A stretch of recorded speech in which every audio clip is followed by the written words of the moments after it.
NCRB national crime record bureau की सन 2024 की report अगर आप डाउनलोड करके पढ़ लेते हैं तो आपके रोंगटे खड़े हो जाएंगे। इस रिपोर्ट में आपको पता लगेगा कि भारत में कितने लोग सिर्फ कर्ज की वजह से या थोड़ी बहुत दुर्घटनाओं की वजह से आत्महत्या कर रहे हैं। एक आम आदमी का आत्महत्या करना मतलब उस देश की अर्थव्यवस्था का आत्महत्या करने के बराबर होता है। और वो आदमी आत्महत्या इस वजह से कर रहा है क्योंकि वो कमा नहीं पा रहा है, अपने घर को चला नहीं पा रहा है और कर्ज में फंसते जा रहा है। दोस्तों, हैरान हो जाएंगे आप जानकर के कि 1,70,746 लोगों ने सन 2024 में सिर्फ फाइनेंशियल क्राइसिस की वजह से आत्महत्या की है। यह आंकड़ा छोटा नहीं है, यह हमारे देश की वित्तीय स्थिति को बताता है और बताता है कि आम आदमी कितना कर्ज में फंसा हुआ है। और यह बात आप तब इस ज्यादा गहराई से समझ पाएंगे जब इस बात को आप अपने ऊपर लगाकर देखेंगे। और दुख की बात यह है कि किसी भी देश की रीढ़ की हड्डी होता है उसका मजदूर, और इस संख्या में मजदूर की संख्या प्रतिशत सबसे ज्यादा है। 31% मजदूरों ने जिनकी कोई सुनवाई नहीं करता, कोई राजनीति पार्टी उनका इस्तेमाल तो करती है, कोई आंदोलन वाले मजदूर एकता जिंदाबाद तो कहते हैं, उनका इस्तेमाल तो कर लेते हैं, लेकिन उनके बाद जब उनकी समस्याओं का समाधान हो जाता है तो मजदूर को पूछा नहीं जाता। लेकिन फिर भी मजदूर कैसे ना कैसे करके हर आदमी के काम आता है और सबसे बड़ी बात बताऊं, अकेला पिसता रह जाता है। अकेले मजदूरों की बात नहीं करूंगा मैं यहां पर, महिलाएं भी उतनी ही परेशान है कर्ज की वजह से। 13% से ज्यादा महिलाओं ने सन 2024 में पैसे की कमी की वजह से, कर्ज की वजह से, किसी प्राइवेट फाइनेंस कंपनी का लोन की किस्त ईएमआई ना दे पाने की वजह से आत्महत्याएं की हैं। और ये मैं नहीं कह रहा हूं, जाइए जाकर के रिपोर्ट्स डाउनलोड कीजिए, चेक कीजिए, आपको पता लग जाएगा। अगर रिपोर्ट डाउनलोड नहीं करना आता आपको तो आजकल एआई से सब कुछ पता लगाया जा सकता है, एक बार कोशिश तो कीजिए। और फिर अकेली औरतों को क्यों रखा जाए इस लिस्ट में? सेल्फ एम्प्लॉयड जो किसी ना किसी दुकान पे लगे हुए हैं या आप अपनी दुकान खोल करके बैठे हुए हैं, कोई ना कोई छोटा मोटा काम कर रहे हैं, 10.5% लोग शामिल हैं सुसाइड करने में। एम्प्लॉयड भी, गवर्नमेंट एम्प्लॉयड, हाँ हैरान हो जाएंगे आप, गवर्नमेंट एम्प्लॉय को बहुत बड़ी तोप समझते हैं कि अगर सरकारी नौकरी मिल गई। अरे भैया, सरकारी नौकरी वाले तो जितने परेशान है कितनी और हो ही नहीं सकता। उनकी मजबूरी हो जाती है सोशल वैल्यू मेंटेन करने के लिए, सोशल स्टैंडर्ड मेंटेन करने के लिए, तो मजबूरी में वो 50 लाख का घर, 20 लाख की गाड़ी खरीदते हैं, जिसमें से अगर उनकी तनख्वाह देखी जाए तो 80 से 85% सिर्फ लोन के इंटरेस्ट में चली जाती है। इंटरेस्ट में, लोन के इंटरेस्ट की बात कर रहा हूं। तो वो भी जब अपनी फाइनेंशियल क्राइसिस को नहीं संभाल पाते तो 9.9% लोगों ने सन 2024 में आत्महत्या की है जो सरकारी नौकरियों पर थे। विचार करके देखिए। स्टूडेंट्स, अब बताइए स्टूडेंट्स को क्या जरूरत है सुसाइड करने की? जब माँ बाप बड़े सपने दिखाते हैं और उन सपनों को पूरा करने के लिए शिक्षा जरूरी पड़ती है और शिक्षा इतनी महंगी होती है, किताबें इतनी महंगी होती हैं कि गरीब माँ बाप वो लेकर नहीं दे पाते, तब जाकर के एहसास होता है बच्चों को कि मैंने गलत ट्रैक पकड़ लिया है। और अक्सर मैं देखता हूं कि जो मिडिल क्लास लोग हैं, वो उनके बच्चे खास करके जो पढ़ रहे हैं, वो बेचारे जिंदगी जी नहीं पा रहे हैं। उनसे तो वो अनपढ़ अच्छे हैं जो मौज मस्ती कर रहे हैं, हुल्लड़बाजी कर रहे हैं, जिंदगी को अपने तरीके से जी रहे हैं, लड़ाई झगड़ा जो उल्टा सीधा काम करने का मन करता है वो करते हैं।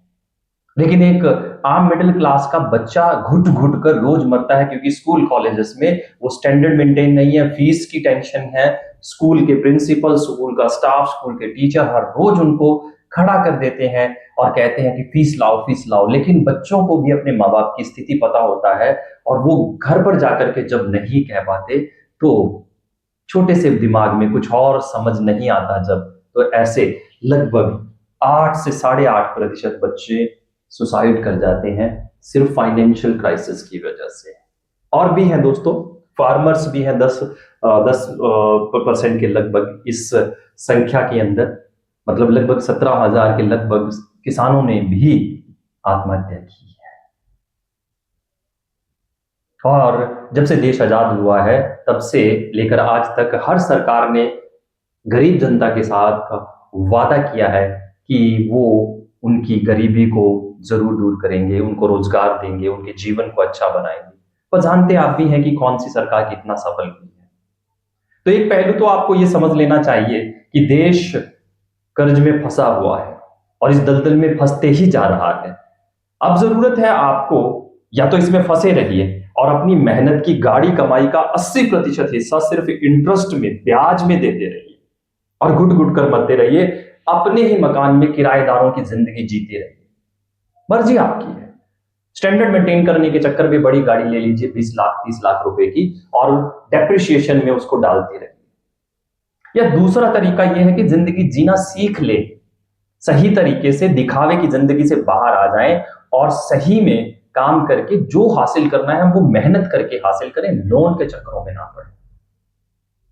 क्योंकि ये ऐसा चक्र है जो जिंदगी जीना हराम कर देता है, नींद छीन लेता है, चैन छीन लेता है, सुकून छीन लेता है। हर रोज सुबह से लेकर शाम तक इंस्टॉलमेंट की टेंशन में इंसान अच्छे से खा पी भी नहीं पाता, ना सो पाता है, ना उठ पाता है, ना बैठ पाता है, ना एंटरटेन कर पाता है, और जैसे हंसना तो भूल ही गया है। लास्ट टाइम कब वो कर्जाई इंसान खुल के ठहाके लगा करके हंसा था, शायद पता भी नहीं है, याद भी नहीं है।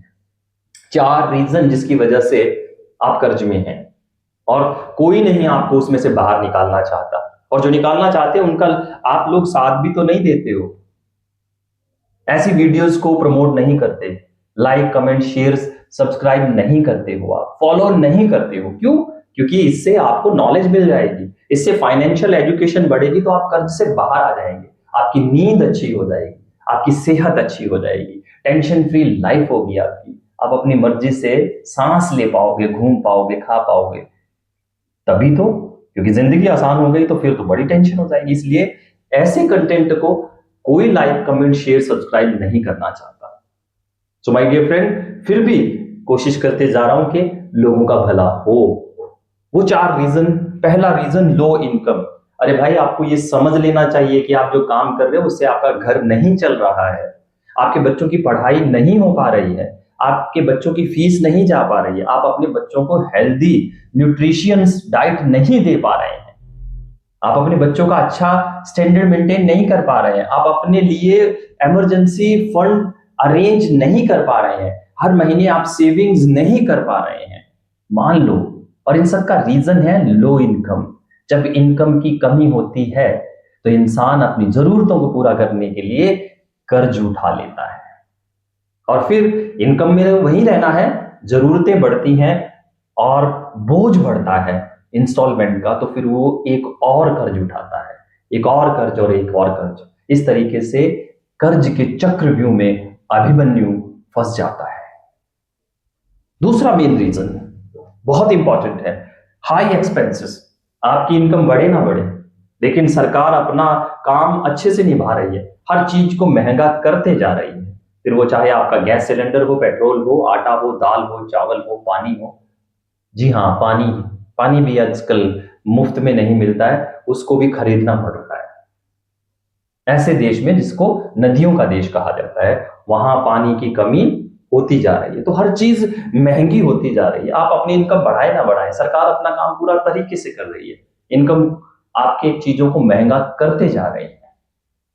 तीसरा रीजन सिंगल इनकम। अब भाई मान लो एक इनकम से कमाई नहीं होती, वो जो पुराना समय था एक कश्ती में पांव रखने वाले नदी पार कर जाते हैं, आजकल वही डूबते हैं जिनके पास एक कश्ती होती है। एक से ज्यादा कश्तियां बनाइए कि एक कश्ती में छेद हो जाए तो दूसरी कश्ती में जाया जा सके। ये सबसे बड़ा रीजन है। जिनके पास भी सिंगल इनकम है वही कर्ज में फंसे हुए हैं।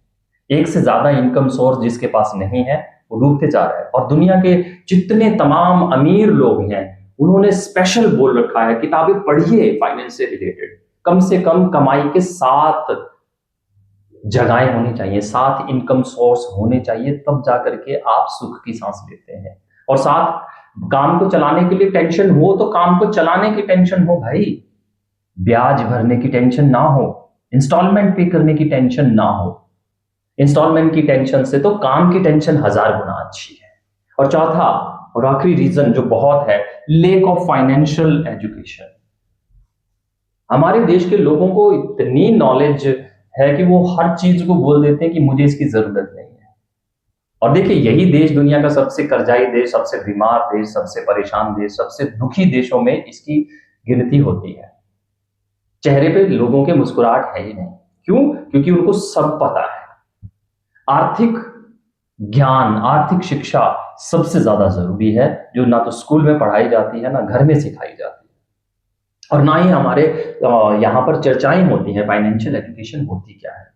तो ये जो पॉइंट है, अगर ये 4 पॉइंट पे आप फोकस कर लेंगे तो आप इन लोगों में आने से बच जाएंगे। करना क्या है आपको? जस्ट फाइनेंशियल एजुकेशन को सीरियस लेना है, और वो लोग जो फाइनेंशियल एजुकेशन दे करके आपको एक नया रोजगार दें, जिसमें आप थोड़ा दिन में 1-2 घंटे लगाकर काम करें, आपको अच्छी खासी इनकम हो, और आप अपने कर्ज को उतार करके अपनी जरूरतों को अपनी साइड इनकम से पूरा कर सकें और अपनी मेन इनकम को बचा सकें। ऐसा कदम आपको उठाना होगा।